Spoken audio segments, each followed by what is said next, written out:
உங்களுக்கு வந்துட்டு இப்போ இதில் வேல்யூ அடிஷன் எப்படி பண்ணலாங்கிறது மட்டும் நான் சொல்கிறேன். ஓகே, இந்த ஆன்சர் ஷீட் அவங்களுக்குலாம் காமிக்கலாம். இந்த ஆன்சர் ஷீட் அவங்களுக்குலாம் ஓகே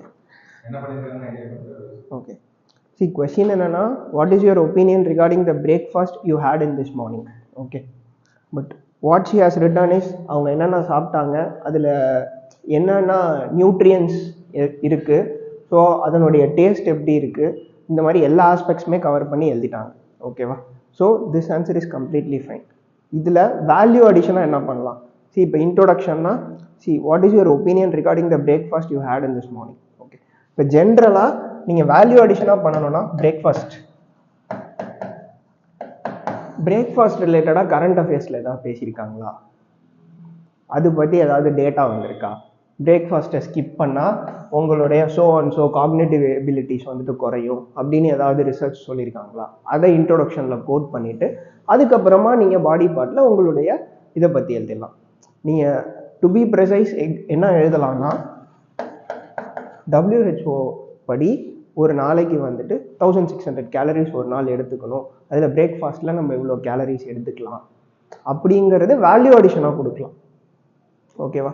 இந்த ஆன்சர் எல்லாருமே எழுதுவாங்க. இப்போ இது வந்துட்டு ஃபார் எக்ஸாம்பிள் இது ஒரு 10 மார்க்ஸ்ன்னு வச்சுக்கோங்களேன்.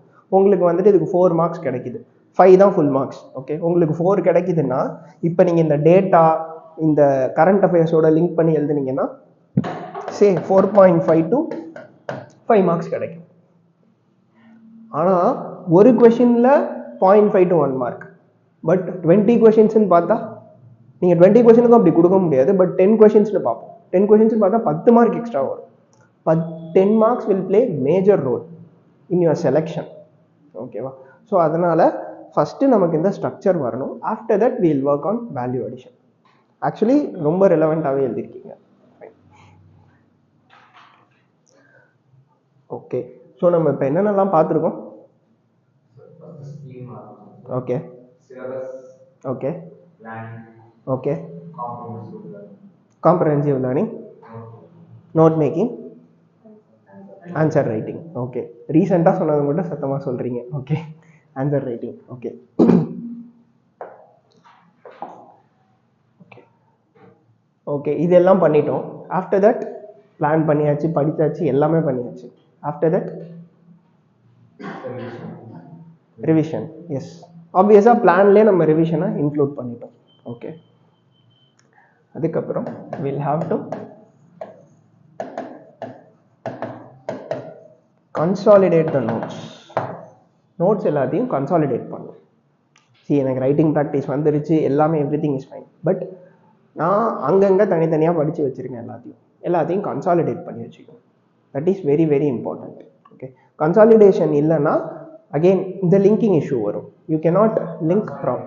எஸ், கன்சாலிடேட் அப்படின்னா என்னவா? ஓகே, சே ஃபார் எக்ஸாம்பிள் இப்போது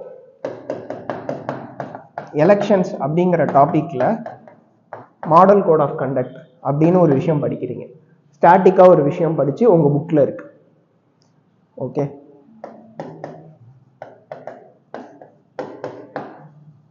நீங்கள் கரண்ட் அஃபேர்ஸ்லேருந்து நோட்ஸ் எடுத்து வச்சுருக்கீங்க. இப்போது கொஷின் மாடல் கோட் ஆஃப் கண்டக்ட்லேருந்து கேட்டால் நீங்கள் இந்த ரெண்டுத்தையும் தானே எழுதணும். இது ரெண்டுத்தையும் நீங்கள் ஒன்றா ரிவைஸ் பண்ணால் தானே ரெண்டுத்தையும் உங்களால் ப்ரெசென்ட் பண்ண முடியும். கரெக்டாக? அப்போ இது ரெண்டுத்தையும் கன்சாலிடேட் பண்ணணும். அதாவது இந்த டாபிக் இந்த கரண்ட் அஃபேர்ஸோட லிங்க் ஆகுது அப்படிங்கிறது அதோட ஸ்டாட்டிக் பார்ட் படிக்கும்போது அதனுடைய டைனமிக் பார்ட்டையும் சேர்த்து நீங்கள் படிச்சிருக்கணும். ஓகேவா? இதுதான் கன்சாலிடேஷன் ஃபேஸ். இது வந்துட்டு it is very very important. Okay, then after that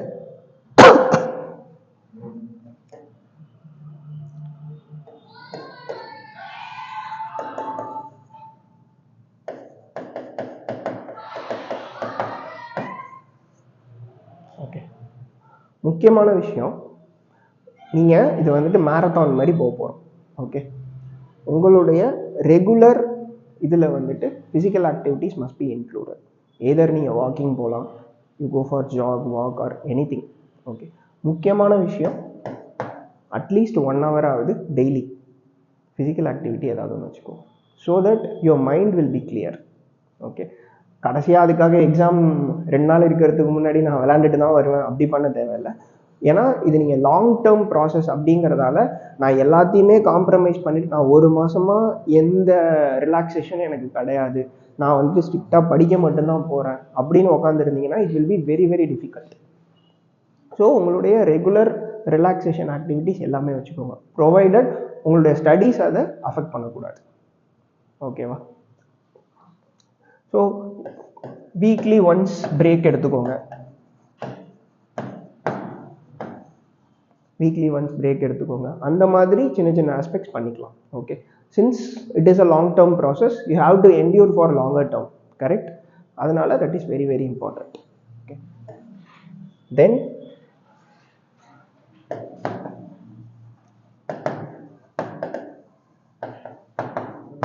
the main problem with this examination is this learning inertia. அதாவது புதுசாக ஒரு விஷயத்தை படிப்போம், will get more curious about it, அப்புறம் அதை பற்றியே ரொம்ப டீட்டெயில்டாக ரிசர்ச் பண்ணுற அளவுக்கு படிச்சுட்டு இருப்போம். ஆனால் எக்ஸாமுக்கு அது தேவையில்லை. Okay, because this many case this will happen. ஏன்னா இது எனக்கும் நடந்திருக்கு. நான் வந்துட்டு இந்த டார்க்னு ஒரு சீரியஸ் இருக்கு, யாராவது பார்த்துருக்கீங்களா? ஓகே, டார்க் பார்த்துட்டு நான் வந்துட்டு bootstrap paradox, quantum entanglement இதெல்லாம் எடுத்து நான் ஒரு நாள் பூரா படிச்சுட்டு இருந்தேன். படித்து முடிச்சிட்டதுக்கு அப்புறம் தான் யோசிச்சேன், எதுக்கு இதெல்லாம் நான் பண்ணிட்டு இருக்கேன், தேவையே இல்லை, இதனால யாருக்கு என்ன பிரயோஜனம்? ஓகே, ஸோ கியூரியாசிட்டி ஒரு லெவல் வரைக்கும் ஃபைன், பட் இந்த எக்ஸாமுக்கு என்ன வேணுமோ அதோட லிமிட் பண்ணிக்கிறது நல்லது. பிகாஸ் நம்ம அதில் ரொம்ப இன்டெப்த்தாக உள்ளே போயிட்டோம்னா it will be a problem. Okay, so நீங்கள் எந்த எக்ஸ்டென்ட் வரைக்கும் போகலாம், எங்கே நிறுத்தணுமோ அங்கே நிறுத்திடணும். ஓகே, இந்த லேர்னிங் இனர்ஷியாவை நம்ம வளர விட்டோம்னா நம்ம இப்போ எனக்கு வந்துட்டு பொலிட்டிக்கல் சயின்ஸ் ரொம்ப இன்ட்ரெஸ்டிங்காக இருக்குன்னா நான் வந்துட்டு அரிஸ்டாட்டில் என்ன சொன்னார் அப்படின்னு ஆரம்பித்து எல்லாத்தையும் படிச்சுட்டு இருப்பேன், எல்லா பொலிட்டிக்கல் திங்கர்ஸ் சொன்னதையும் படிச்சுட்டு இருப்பேன். அது பொலிட்டிக்கல் சயின்ஸ் ஆப்ஷனல் படித்தவங்களுக்கு தேவைப்படும், எனக்கு எதுக்கு தேவை? நான் அந்த ஆப்ஷனலே கிடையாது. ஓகேவா? ஸோ உங்களுடைய சிலபஸ் உடைய வெயிட்டேஜுக்கு தகுந்த மாதிரி உங்களுடைய லேர்னிங் இருக்கும்.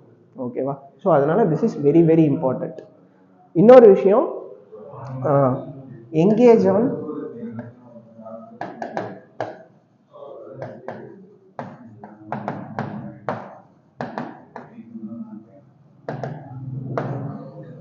கன்ஸ்ட்ரக்டிவ் டிஸ்கஷனில் எங்கேஜ் ஆகுங்க. ஓகே, ஃபார் எக்ஸாம்பிள் அது வந்துட்டு இப்போதைக்கு உங்களுக்கு பெரிய லெவலில் ஹெல்ப் பண்ணாது, பட் நீங்கள் ஒன்ஸ் ஒரு 3-4 months கிளாஸஸ்லாம் வந்ததுக்கப்புறம் உங்களுக்கே ஒரு ஒப்பீனியன் பில்ட் ஆகும். சி, நான் வந்துட்டு I am going towards capitalism, I am going towards communism. Okay, I am supporting this, I am supporting this, I am supporting this government scheme, இப்படிங்கிற ஒரு ஒப்பீனியன் ஜென்ரேட் ஆகும் உங்களுக்கு. அதை இந்த மாதிரி உங்கள் பியர் குரூப்ஸ் எல்லாருக்கிட்டையும் போய் பேசிகிட்டு இருக்காங்க, உங்கள் பியர் குரூப்ஸ் கிட்ட டிஸ்கஸ் பண்ணுங்கள். அதாவது சிவில் சர்வீஸ் ப்ரிப்பரேஷனில் இருக்கிற உங்கள் பியர் குரூப்ஸ் கிட்ட, இல்லை சார்கிட்ட வந்துட்டு எனக்கு இந்த டாபிக் பற்றி பேசலாம் அப்படின்னு சொன்னீங்கன்னா சாரே மாடரேட் பண்ணுவாங்க. ஸோ அதை டிஸ்கஸ் பண்ணிங்கன்னா அதனுடைய இன்சைட் அவுட் கம்ப்ளீட் பிக்சர் உங்களுக்கு கிடைக்கும். ஸோ அதோட மெரிட்ஸ் என்ன, டிமெரிட்ஸ் என்ன, it's more like a brain storming session. கரெக்டாக பிரெயின் ஸ்டார்மிங் செஷனாக நடந்துச்சுன்னா, ஸோ பிரெயின் ஸ்டார்மிங் நமக்கு எங்கே தேவைப்படும்? முக்கியமாக மெயின்ஸ் ஆன்சர் ரைட்டிங்கில் தேவைப்படும். ஸோ அந்த டிஸ்கஷன்ஸ்லாம் இங்கே பண்ணிங்கன்னா உங்கள் மைண்ட் வந்துட்டு ஃபாஸ்ட்டாக ஒர்க் ஆகும். So it will improve your thought process and you will get the other dimension.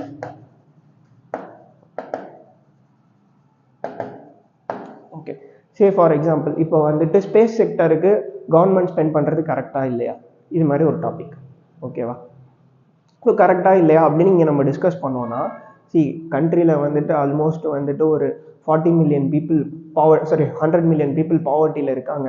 அப்படி இருக்கும்போது நான் ஏன் ஸ்பேஸ் செக்டருக்கு காசு செலவு பண்ணணும், instead of that I should give food to them அப்படின்னு ஒரு குரூப் ஆஃப் பீப்புள் பேசலாம். இன்னொரு குரூப் ஆஃப் பீப்புள் வந்துட்டு ஸ்பேஸ் செக்டாரில் இன்வெஸ்ட் பண்ணதால தான் நம்மளுடைய இன்ஃபர்மேஷன் அண்ட் கம்யூனிகேஷன் இம்ப்ரூவ் ஆகிருக்கு, அதை வச்சு தான் சர்வீஸ் செக்டர் எக்கானமின்னு ஒன்று டெவலப் ஆகிருக்கு.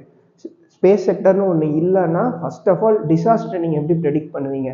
டிசாஸ்டர் ப்ரிவென்ஷன்னால எவ்வளோ பேர் உயிர் தப்பிச்சிருக்காங்க அப்படின்னு இன்னொரு செக்டர் பேசலாம். ஸோ உங்களுக்கு மல்டிபிள் டைமென்ஷன்ஸ் கிடைக்கும் இதை வச்சு தான். So engage in constructive discussion, not ruthless debate. Constructive டிஸ்கஷனாக தான் இருக்கணும். நம்ம நீயானால பேசுகிற மாதிரிலாம் அடிச்சுக்க வேணாம். ஓகே, லிமிட்டடாக, அதாவது நீங்கள் பேசுகிற விஷயம் ஃபேக்சுவலாக இருக்கணும். இட் ஷுட் நாட் லைக் நம்ம டீ கடையில் பேசுகிற மாதிரி பேசக்கூடாது. Okay, it should be fact paste.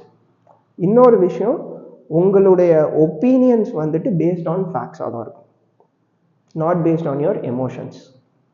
Opinion should be based on facts. Okay, so இது எல்லாமே வந்துட்டு it should be your part of preparation. ஓகேவா? அண்ட் அப்பார்ட் ஃப்ரம் தட் உங்களுக்கு ஆப்ஷனல் சூஸ் பண்ணிட்டு focus on optionals also. Okay, then last 4 months you engage for completely for prelims. ஓகேவா? After that உங்களுக்கு ஏதாவது questions இருக்கா? S.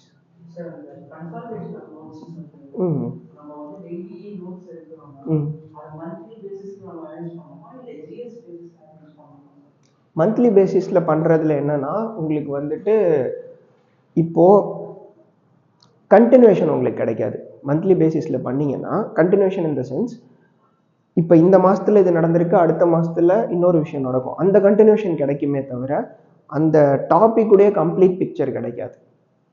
Example, okay, Russia Ukraine வார் எடுத்துப்போம். இப்போ Russia Ukraine வார் பற்றி ஒவ்வொரு மாதம் ஒன்று படிச்சிருப்பீங்க, கரெக்டாக? ஒரு மாதம் வந்துட்டு you discussed about north stream pipeline.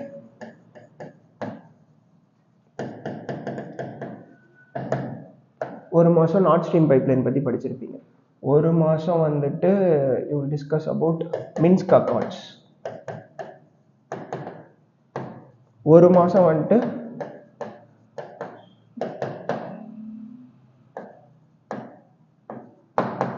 Budapest memorandum படிச்சிருப்பீங்க. இப்போ இதை ஜூலையில் படிச்சிருப்பீங்க, இதை ஆகஸ்டில் படிச்சிருப்பீங்க, இதை செப்டம்பரில் படிச்சிருப்பீங்க. ஆனால் இது மூணுமே ரஷ்யா உக்ரைன் வார் ரிலேட்டட் தான், கரெக்டாக? ஆனால் இதை இப்போ ரஷ்யா உக்ரைன் வார் பற்றி நான் ஒரு கொஷின் கேட்கும்போது இது மூணுத்தையும் உங்களால் கரெக்டாக ப்ரெசென்ட் பண்ண முடியுமா அப்படின்னா, மந்த் வைஸ் படிச்சிங்கன்னா பண்ண முடியாது. நீங்கள் ஜிஎஸ் வைஸ் அதை ஸ்ப்ளிட் பண்ணிங்கன்னா, அதாவது சப்ஜெக்ட் வைஸோ டாபிக் வைஸோ ஸ்ப்ளிட் பண்ணிங்கன்னா இந்த 3 ஃபேக்டையும் இல்லை இந்த 3 விஷயத்தையும் உங்களால் கொடுக்க முடியும். அதனால தான் நீங்கள் டாபிக் வைஸ் எடுக்கிறது பெட்டர் அப்படின்னு சொன்னேன். ஓகேவா? டாபிக் வைஸ் எடுத்துட்டு அந்த டாப்பிக்கில் அதை ஆட் பண்ணிட்டு வாங்க. சப்சிக்வெண்ட் மந்த்ஸ் வரும்போது அதை ஆட் பண்ணிட்டு வாங்க.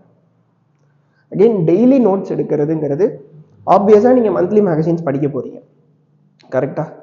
ஸோ டெய்லி வந்துட்டு நோட்ஸ் எடுக்கிறதுக்கு பதிலாக இப்போ இன்னைக்கு பேப்பரில் ஒரு இம்பார்ட்டண்ட் ஆர்டிக்கல் வந்திருக்குன்னா அதை நோட் பண்ணி வச்சுக்கோங்க. யூ ஜஸ்ட் அந்த இப்போ இன்னைக்கு வந்துட்டு ஃபார் எக்ஸாம்பிள் அந்த நேஷனல் ஹெல்த் பாலிசி பற்றி வந்திருக்குன்னா நேஷனல் ஹெல்த் பாலிசின்னு நோட் பண்ணிக்கோங்க. எப்படியும் அடுத்த மாதம் மந்த்லி மேகசின் படிக்க போகிறீங்க, அதில் இந்த ஆர்டிக்கல் வந்திருக்கான்னு பாருங்கள். வந்துச்சுன்னா நீங்கள் அதையே படிச்சுட்டு போயிடலாம். இன்கேஸ் வரலன்னா இதை நீங்கள் நோட்ஸ் எடுத்துக்கணும். ஏன்னா நீங்கள் நோட்ஸ் எடுக்கிறீங்க, மந்த்லி மேகசினும் படித்து நோட்ஸ் எடுக்கிறீங்கன்னா டூப்ளிகேஷன் ஆஃப் ஒர்க் தானே. அது பண்ண வேலையே திருப்பி பண்ணிகிட்டு இருப்போம், கரெக்டாக? அது வந்து உங்களுக்கு இன்னும் நோட்ஸ் அதிகமாகிட்டே தான் போகும். அதுக்கு பதிலாக டாபிக்ஸை சூஸ் பண்ணிக்கோங்க. அந்த டாபிக்ஸ் மந்த்லி மேகசினில் இருக்கான்னு பாருங்கள். இருந்துச்சுன்னா அதை படிச்சுக்கோங்க, தட் இஸ் சஃபிஷியன்ட். அப்படி இல்லைன்னா நோட்ஸ் எடுத்துக்கோங்க. ஓகேவா? ஸோ கன்சாலிடேஷன் உங்களுக்கு புரியுதுல்ல? முடிஞ்ச அளவுக்கு டாபிக் வைஸாக எடுத்தீங்கன்னா it will be easier for you.